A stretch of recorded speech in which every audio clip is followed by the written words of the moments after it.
Hello, welcome to Thruxton. Can you introduce yourself for me? Yeah, hello, I'm Jason from SB Fuels. We're the UK importer for Golf race fuels and pro fuels, and looking forward to supporting the Jochen Rindt Trophy again for the second year. Okay, so for those that don't know anything about the 100% sustainability fossil-free fuel, race fuel, can you tell us what makes it so significant? So basically, it's mostly biomass, food degradable products, wheat, sugar, so everything that's basically renewable as such. It's 100%, so it's 100% sustainable, but pretty much acts much the same like most normal fuels, but no ethanol and obviously lead-free as well. Amazing. And so what inspired Golf Race Fuels to develop 100% fossil-free? I think because of Golf's background, it's been synonymous in motorsport for many, many years. We've been supplying race fuels now, I think that's our 5th year in the UK. People are pushing more and more now towards sustainability, and Golf were one of the last, to be honest, to come forward with it, but they wanted to make sure it was 100% and obviously been 100% tested as well. So it's really a fuel that you could pour into something like one of these cars and go racing. And why now? Why have the Golf decided to develop it now? I think there's going to be a bigger push now, obviously, for the likes of ethanol-based fuels and the sustainable side. To be honest with you, is hideously expensive. I think the main thing is now that likes of Motorsport UK are pushing that people need to have the offering of a sustainable fuel. Obviously, people don't need to use it, but it gives us that opportunity moving forward.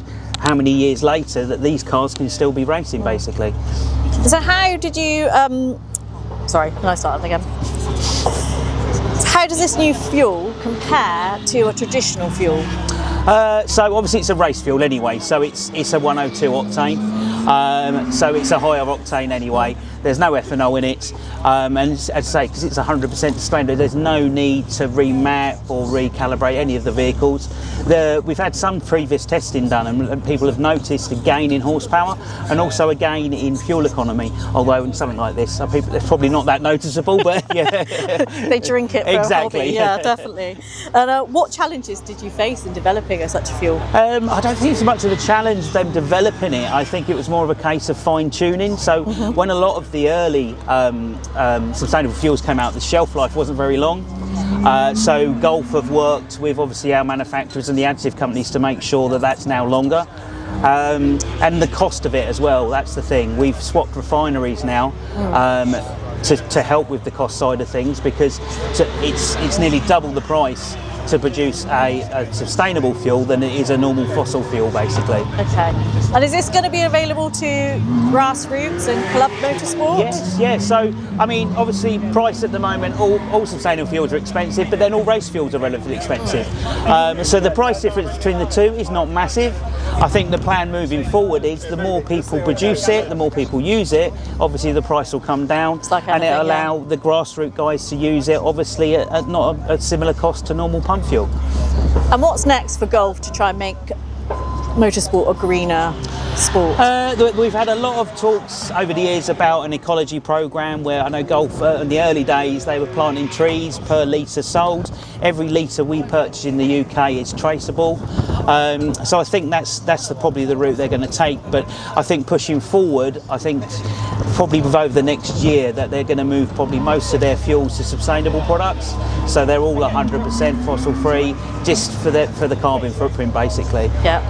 And what kind of impact do you expect this fuel to have on the motorsport sustainability? It's early. Can you say it? It's early days as yet. It's been really well received. I think Golf, obviously, as a brand, is synonymous in motorsport anyway. But as I say, we're looking forward to these guys using it, obviously at the Jochen Rindt. And we're doing a lot of testing over the next few weeks and that as well, which we'll obviously publicise, and figures, etc., and where it goes from there. And do you think having the name Golf involved in like the more sustainable side of things is going to kind of help with this? I think so, yes. Golf, people look up to Golf as they're one of the best of whatever. I think the only thing with Golf, we're one of the last to the table with a sustainable fuel. But the reason for that is it needed to be right. It needed to be, so a lot of fine fettling and whatever's been done along the way. But hopefully this season we'll see more and more people using it with some good results. And why do you think it's so important for the motorsport community to become more environmentally respectful and sustainable?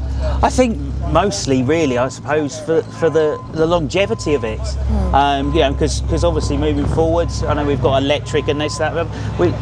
These were never going to be electric race cars. No. But obviously, we want to see these on the track again in 30, 40 years' time. Yeah. So I think if the sustainable program can work, which I think it will, then moving forward, we'll still be able to run our Pride and Joys for many years to come. Amazing. Well, thank you so much for joining me. Thank you very much.